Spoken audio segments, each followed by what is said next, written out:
Hi English 105, it's Bronson and I'll be doing my remediation on Ferdinand, the 12th and quite possibly the last Blue Sky Studios movie, depending on how the Disney Fox deal goes.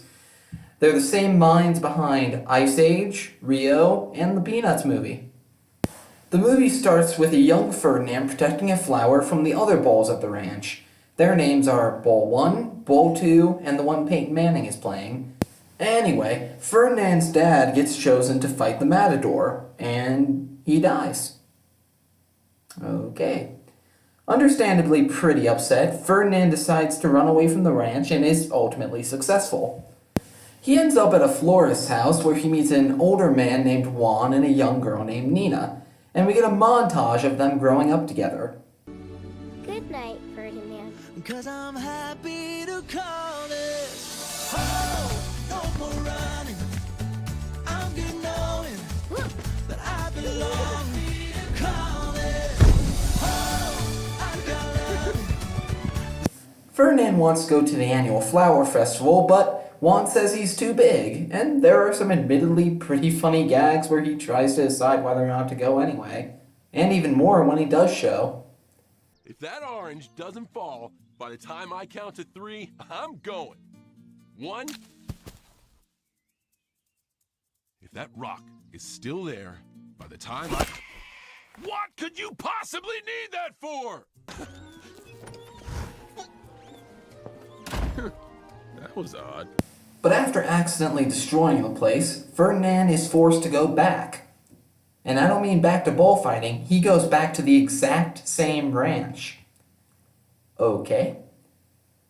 Actually, not okay. There's a couple problems with this. You know how a story map looks like this?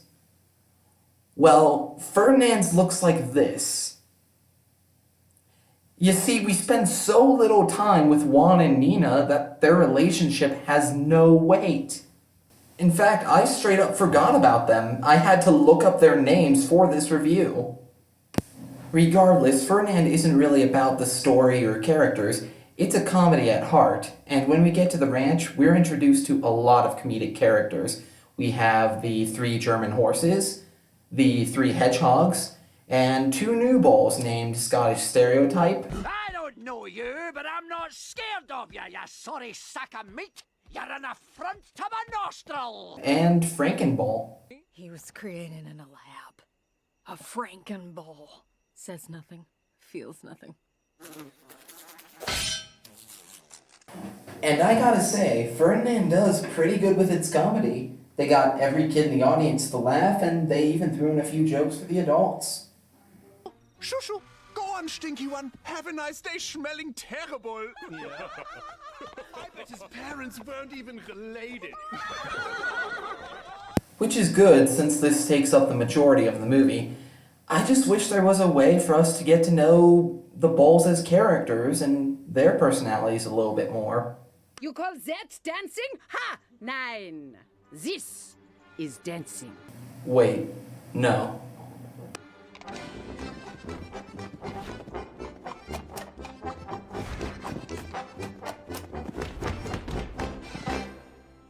Three against 1 is hardly fair. If this is what it takes, I change my mind.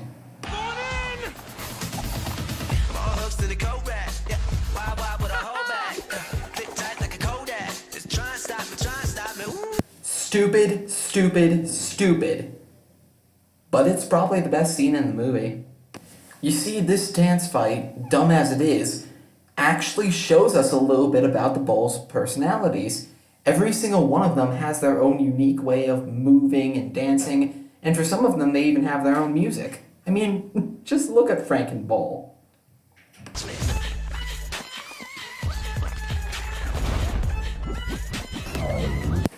When this scene was on, absolutely everyone in the audience was laughing, and I was too. It's so ridiculous.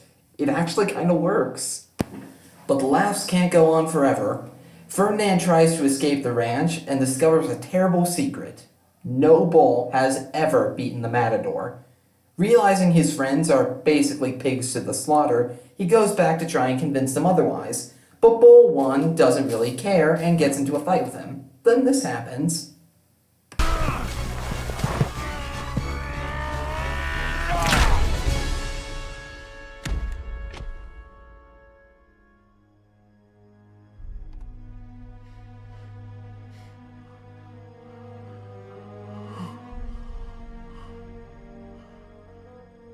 And Bull 1 is sent to a slaughterhouse, the same one that Peyton Manning Bull was sent to earlier. Sorry, I kind of got to bring that up. Ferdinand still wants to escape, so he rescues Bull 1 and Peyton Manning Bull, gathers the others, and they run away. Ferdinand gets caught, this happens.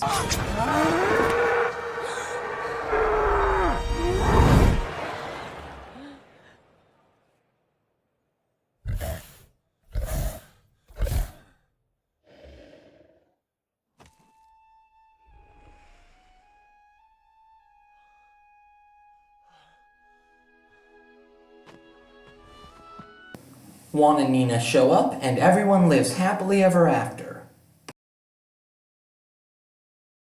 So, is Ferdinand good?